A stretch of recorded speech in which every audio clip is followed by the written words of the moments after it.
인간의 구원 사건은 하나님의 사건입니다.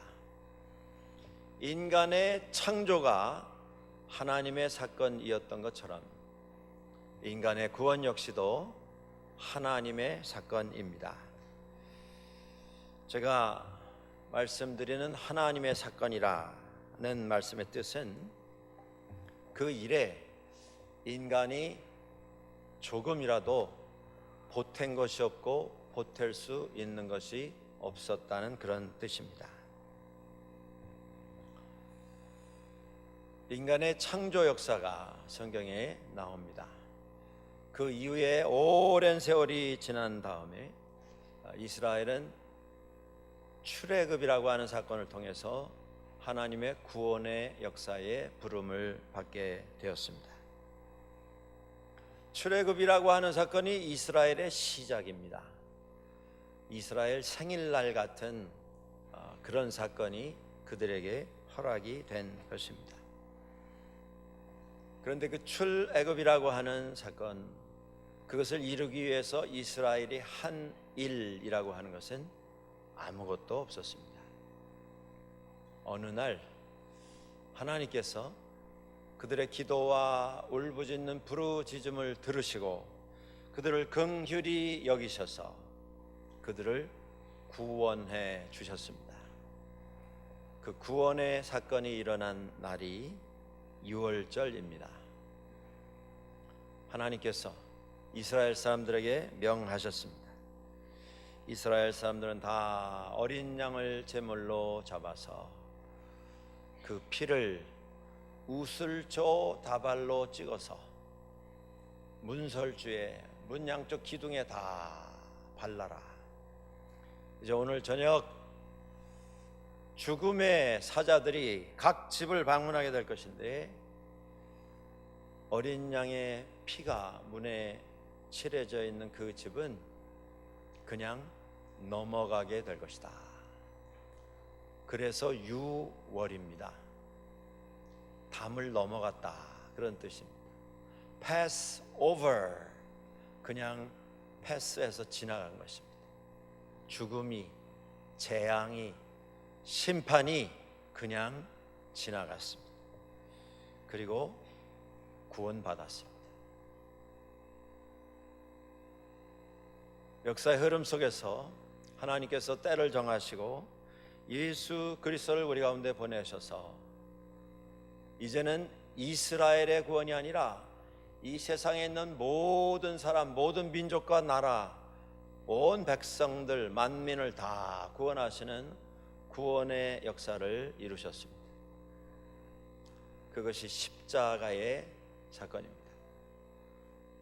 그 십자가에서 이루어진 예수 그리스도의 구원의 사건에 있어서 인간이 한 일이라고는 아무것도 없습니다. 할 수 있는 일도 아무것도 없었습니다. 온전히 하나님의 사건이었습니다. 은혜 가운데, 하나님의 능력 가운데, 하나님의 사랑과 은혜 가운데서 오래 참으시고 기다리시는 사랑과 은혜 가운데서 우리 가운데 하나님께서 이루어 주신 사건, 그것이 예수 그리스도의 십자가에서 이루신 구원 사건이었습니다. 그 구원이 완성되기까지 과정은 쉽지 않았습니다. 우리가 자칫 예수 그리스도의 고난을 예수님께서 십자가에 달리기 위하여, 달려서 죽으시기 위하여 예루살렘에 들어오신 마지막 한 주간에 맞춰지는 이런 경향이 있습니다. 그러나 사실 예수 그리스도의 고난은 한 주간 동안 당하신 것이 아니라 이 땅에 오시는 그 순간부터 주님의 고난은 시작이 되었습니다. 하나님께서 인간의 몸을 입으시고 우리 가운데 오셨습니다. 참 하나님께서 참 인간이 되셨습니다. 하나님이신 예수께서 우리와 하나가 되셔서 우리 가운데 오셨는데 그 예수 그리스도의 참 하나님 되심을 알아보는 사람들은 없었습니다. 죽으시는 순간까지도 없었습니다. 과정에 많은 오해와 잘못된 비난과 고발이 있어 왔습니다. 그것의 정도가 점점 더해지면서 마지막 십자가로 가실 때에 직접 붙잡히시고 모욕을 당하시고 고난을 당하셨습니다. 십자가로 가시는 주 예수 그리스도 앞에 벌어진 일들을 우리는 기억합니다. 사랑하는 제자의 배신이 있었습니다. 배반이 있었습니다. 은 30냥에 예수 그리스도를 넘겨주는 그러한 제자가 있었습니다. 주님 잡히시던 그 저녁에 제자들은 다 도망쳤습니다. 뿔뿔이 다 흩어졌습니다.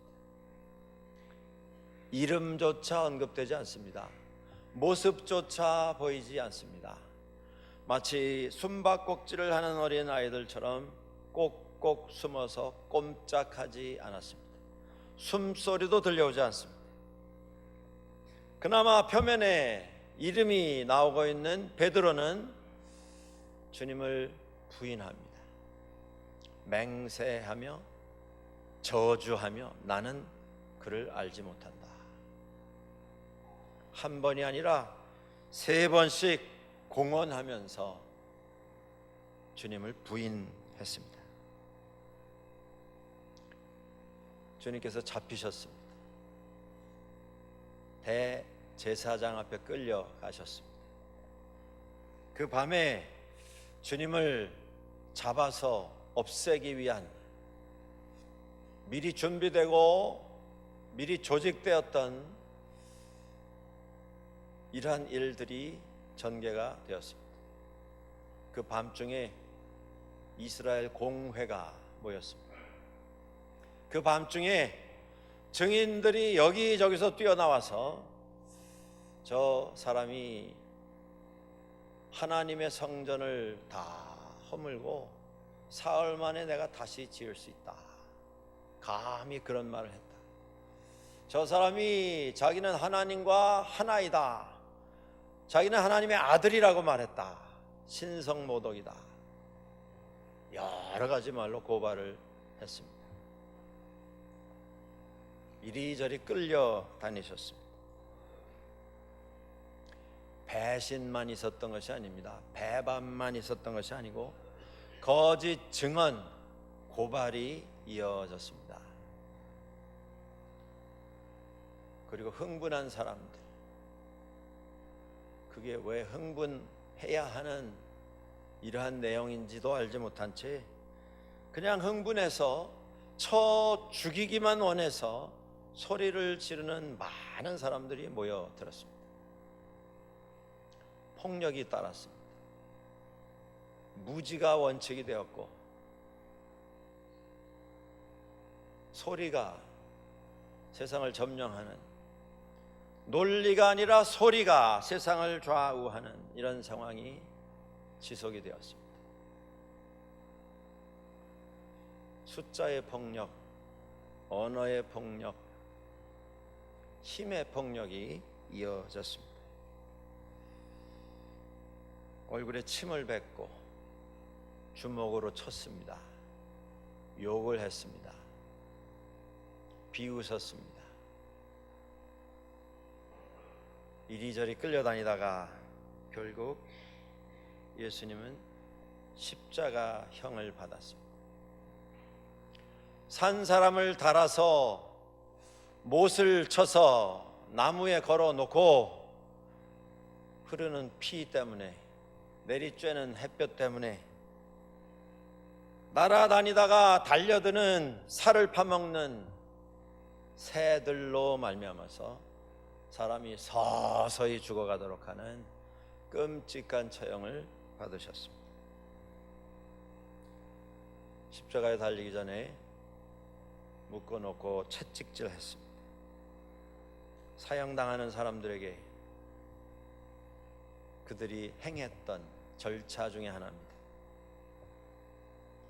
십자가에 달리도록 선고받았던 사람들 중에는 그 채찍질을 당하다가 숨이 끊어지는 사람들이 많이 있었다고 합니다. 살이 찢어지고 속살이 터져 나갔습니다. 피가 흐르기 시작했습니다. 피를 쏟다 혼절하고 목숨이 끊어지는 사람들이 부지기수였다고 합니다.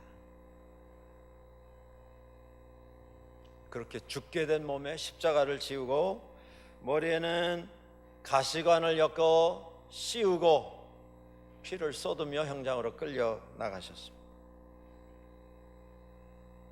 십자가에 달리셨습니다. 옆에 달린 강도도 조롱합니다. 밑에서 주님을, 십자가에 달린 주님을 올려다보는 사람들이 다 조롱합니다. 침뱉습니다. 욕을 합니다. 그리고 다 한마디씩 합니다. 하나님의 아들이면 한번 거기서 내려와 봐라. 한번 내려오면 내가 믿을 터인데, 나뿐 아니고 내가 아는 사람 다 믿을 것이고 여기 지금 서서 구경하는 사람 다 믿게 될 것인데, 아니 그리스도라 하는 자가, 메시아라 하는 자가, 구원자라 하는 자가 자기 자신은 구원하지 못한다는 말이냐? 죽어 마땅하다. 다 침뱉고 욕하고 지나갔습니다. 그 긴 모욕과 순환과 고난의 과정 속에서 예수님은 아무 말씀하시지 않으셨습니다.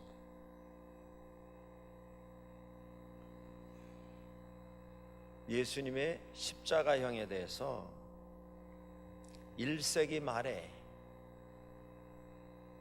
예수 그리스도의 삶을 설명하고 가르치는 사람들 가운데 그리스 사상에 입각한 영지주의를 가지고 예수님의 십자가를 해석하려고 하는 일단의 사람들이 등장을 합니다. 그들은 이렇게 말했습니다. 이 세상은 두 가지로 형성이 되어 있는데, 하나는 영적인 세상이고 하나는 육적인 세상이다. 이 세상의 모든 것에는 영적인 부분이 있고 육적인 부분이 있다. 우리의 생각, 우리의 사상, 우리의 영혼이라는 것은 영적인 것에 속한 것이고, 우리가 만지고 우리가 소유하고 우리가 입고 먹고 사용하는 그 이외의 모든 것은 다 육적인 것이다. 하나님은 육적인 세상의 하나님이 아니시라 영적인 세상의 하나님이시다. 인간은 육신을 입은 육적인 세상에 속한 존재이다. 예수님께서 인간이 되셨는데, 하나님이 이 땅에 오셔서 우리와 함께 사셨는데, 그 하나님이 입으신 육신의 몸은 우리 눈에 육신으로 보였던 육신이지 우리가 가지고 살아가는, 우리 인간이 지니고 살아가는 그러한 몸은 아니었다. 이렇게 설명을 했습니다.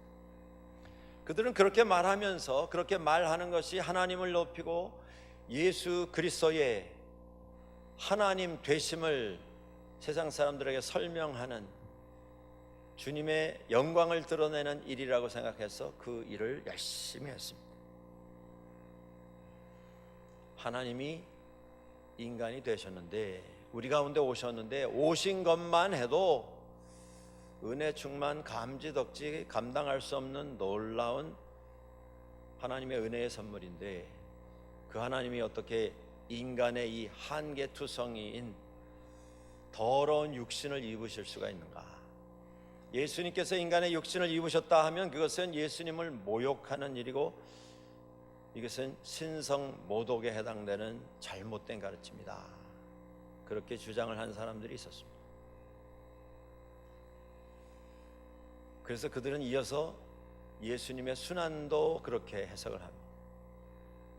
그가 고통당하셨고 모욕을 당하셨고 순환을 당하셨으나 하나님이신 예수 그리스도께서 어떻게 순환을 당할 수가 있느냐? 어떻게 하나님이신 예수 그리스도를 쳐서 살을 찢고 피가 터져 나오도록 할 수가 있느냐? 하나님이 그런 모독을 어떻게 당하실 수가 있느냐? 그건 불가능하다. 우리 눈에 그렇게 보인 것이고 우리에게 교훈을 주시기 위해서 그런 모습을 우리 눈에 보도록 하신 것이지 실제로 그런 일이 일어난 건 아니다. 하나님을 어떻게 모욕할 수가 있느냐? 안 된다는 것입니다. 그러다 보니까 예수님께서 당하신 순환도 그리고 그의 죽으심도 인간의 눈에 그렇게 보였을 뿐이지 하나님을 어떻게 십자가에 매달아 인간이 죽일 수가 있느냐? 이건 있을 수가 없는 일이다. 그렇게 주장하고 그렇게 가르쳤습니다. 그렇게 함으로써 하나님의 권위, 하나님의 영광을 높이는 것이라고 생각을 했습니다. 어떻게 들으면 일면 대단히 이성적이고 논리적인 설명인 것처럼 들립니다. 대단히 교양 있고 격조가 있는 이런 설명으로 들릴 수도 있습니다.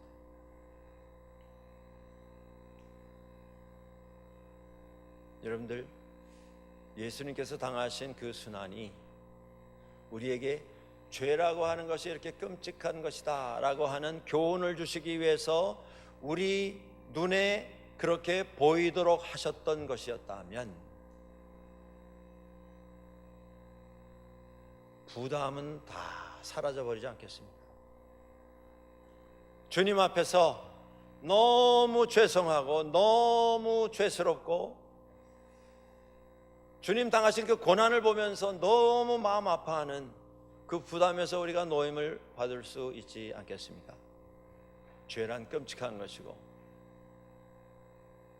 죄와는 가까이 살면 안 되겠다 하는 교훈만 얻고 실제로 주님이 피를 쏟으시고 죽으시는 일이 없었다고 하면 부담이 없어지지 않습니까? 현대 그리스도인들에게는 딱 맞는 설명이고 딱 맞는 해답입니다. 예수를 믿되 부담은 없는 것입니다. 회개는 하되 주님 앞에서 통곡을 하고 뉘우치고 내 자신 정말 쓸모없는 인간인 그런 고백을 할 필요도 없다고 하는 것입니다. 인정을 해야 할 죄도 부담도 죄값도 죄에 대한 대가도 다 사라지는 겁니다. 그러면 예수 믿을만 하지 않겠습니까? 부담 없이 그냥 좋은 뜻 품고 그 뜻대로 살기 위해서 노력하고 수고하면 다 되는 것 아니겠습니까? 성경에 나타난 복음서에 기록이 되어 있는 주님의 순환은 눈에만 보인 그런 고난, 순환이 아닙니다. 십자가에 달리셔서 주님은 고통에 시달리셨습니다. 십자가에 달리시기 전에 십자가를 놓고 기도하시며 주님은 고민하셨습니다. 그렇습니다. 시험은 유혹은 마지막 순간까지도 예수 그리스도를 놓지 않고 흔들려고 했습니다. 이것이 제가 피할 수만 있거든 제가 피할 수 있으면 더 좋겠습니다. 그게 주님의 첫 번째 고백입니다. 이 잔을 제가 받지 않아도 될 수 있다면 받지 않게 해 주십시오.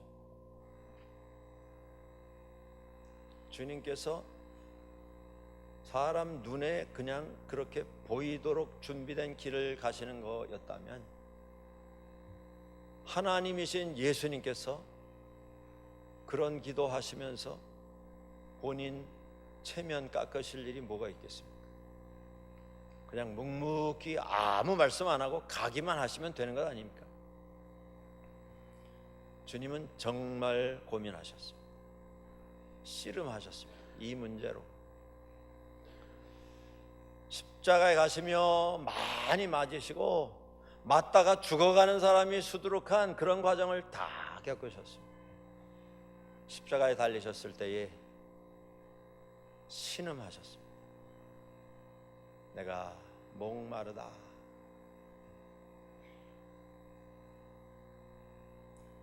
고난은 주님께서 당하신 현실입니다. 그 고난이 현실이 되지 않고는 죄값을 치를 다른 방법이 없기 때문이었습니다.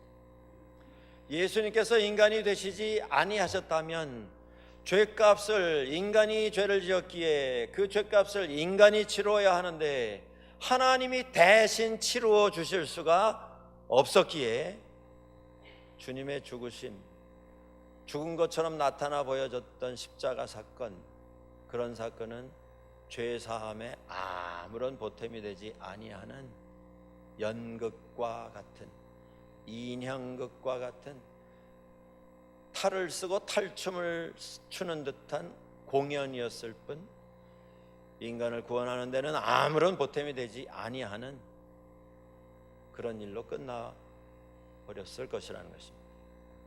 그렇습니다. 주님께서는 인간의 죄를 구원하시기 위해서 참 인간이 되셨습니다.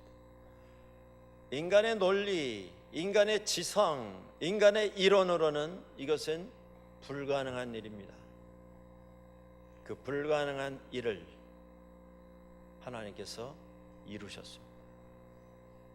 우리 가운데 오셔서 우리와 함께 사셨고 우리의 눈물을 주님도 흘리셨습니다. 우리의 고민, 우리의 번민, 우리의 자신과의 싸움 주님도 다 겪으시고 우리의 한계를 주님께서는 이해를 하셨습니다. 이 세상에서 배신, 배반도 경험을 하셨습니다. 숫자의 폭력, 언어의 폭력 다 경험을 하셨습니다. 말도 되지 아니하는 상황 주님도 다 겪으셨습니다. 그리고 다 감당하셨습니다. 어떻게 감당하셨습니까? 침묵으로 감당하셨습니다. 우리가 그런 상황에 던져지게 된다면 우리는 어떻게 반응할 것인가? 아니, 우리가 아니라 나라면 그 상황에서 무엇이라 말하고 어떻게 반응할 것인가?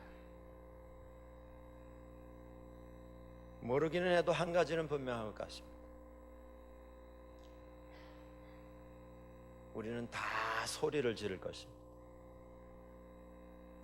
너무 억울해서 내가 그냥은 못 죽고 죽어도 이 억울한 사정은 내가 다 세상에 알려놓고 죽겠다. 그게 인생의 유일한 사명인 것처럼 생각해서 아마 있는 힘을 다해서 소리를 질렀을 것입니다. 고통보다 저를 포함한 우리 인간이 제일 힘들어하는 게 무엇입니까? 고통, 통증, 그것보다 더 힘든 건 억울한 일 당하는 겁니다. 억울한 말 듣는 것입니다. 억울한 상황에 내몰리는 것입니다. 잠을 못 잡니다. 이런 일이 지속이 되면 속이 상해서 화병에 걸립니다. 주님이 당하신 그 고발, 주님이 당하신 그 고난, 뭐 하나 해당되는 게 있었습니까? 예수님께. 그런데 아무 말씀하지 아니하시고 십자가에서 죽으십니다. 제일 마지막 순간, 성경에 예수 그리스도의 삶을 적고 있는 복음서가 4개가 있습니다. 마태복음, 마가복음, 누가복음, 앞에 나오는 이 세 복음서에는 오늘 요한복음 19장 28절 이하의 이 말씀이 등장하지 않습니다. 요한복음만이 30절 말씀을 우리들에게 적어 소개해 주고 있습니다. 예수께서 신포도주를 받으신 후에 이르시되 다 이루었다. 그리고 영혼이 떠나갔습니다. 그 장면이 이렇게 묘사가 되고 있습니다. 신 포도주가 가득히 담긴 그릇이 있는지라 우슬초에 해면으로 그 신 포도주를 찍어서 우슬초에 묶어서 예수 그리스도의 입에 댔습니다. 십자가에서 피를 쏟으시고 죽으셨습니다. 출애굽이 일어나던 그 밤에, 첫 번째 유월절이 시작되던 그 밤에 하나님께서는 어린 양의 피를 이스라엘 사람들의 집에 문에다 칠해서 구원받도록 하셨습니다. 모든 세상 사람들의 구원을 위해서 금요일 오후에 예수님께서는 우슬조에 찍힌 신 포도주를 받으시고 피를 쏟으셔서 죽으셨습니다. 그 피가 우리에게 전해져서 우리는 구원받게 되었습니다. 주님께서 뭘 다 이루셨다고 하는 것인가? 긴 여정, 피곤한 여정, 이제 내 할 일은 다 마쳤다, 내가 더 이상 미련이 없다, 그런 뜻이 아닙니다. 지치고 지쳐서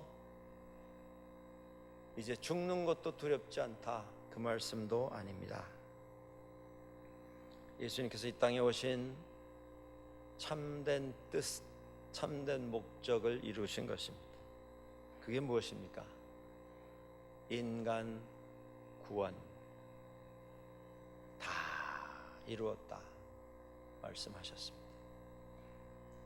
그렇습니다, 여러분들. 십자가는 나를 향하신 하나님의 사건, 구원이 이루어진 곳입니다.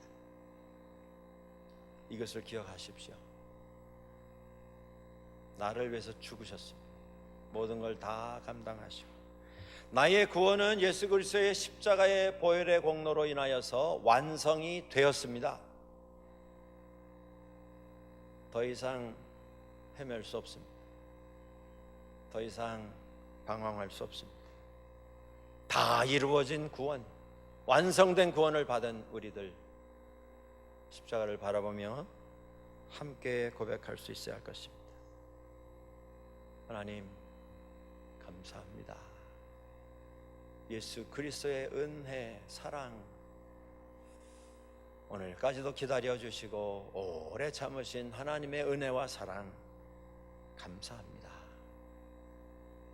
구원 받은 자답게 은혜에 합당한 삶을 살겠습니다. 이것이 다 이루었다 말씀하시는 예수 그리스도 앞에 우리가 고백해야 할 신앙 고백인 줄로 믿습니다. 같이 기도하겠습니다.